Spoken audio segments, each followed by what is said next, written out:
পুরুষ মানুষ কুলুর বলদ কেন জানেন?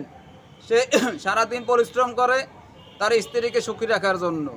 এরপরে আল্লাহ সুবহানাহু ওয়া তাআলা নিয়ামত দেয়, সন্তানাদি দেয়। এরপরে তাদের জন্য সেবা যত্ন করতে করতে, ইনকাম করতে করতে, পরিশ্রম করতে করতে পুরুষ মানুষ আস্তে আস্তে কাবু হয়ে যায়। ধরেন এই যে রমজান মাস, শুরুতে পরিবারে কে কী খাবে ইফতারি নিয়ে ব্যস্ত থাকে। কোথায় টাকা আসবে পরিবার কিন্তু হিসাব করে না, প্রশ্ন করে না, বাবা তুমি টাকা কোথায় পাবা, বাবার টাকা আছে কিনা। স্ত্রী পরের আমার জীবন সঙ্গিনী, আমার ইমান রক্ষাকারিনী, ওনাকে কিন্তু খারাপ বললাম না, জাস্ট কথা প্রসঙ্গে বললাম।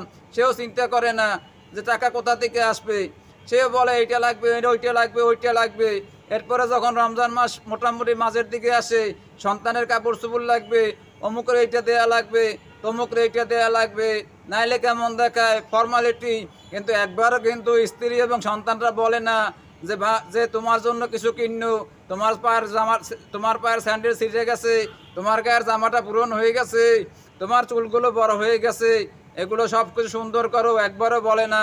আর এই জন্য কথাটা বললাম, পুরুষ মানুষগুলো আসলে কুরুল বলদ। তারা খাটতে খাটতে কবর বন্ধ চলে যায়। যেদিন তার খাটা শেষ হয়ে যায় সেদিন তার মূল্যায়নও শেষ হয়ে যায়।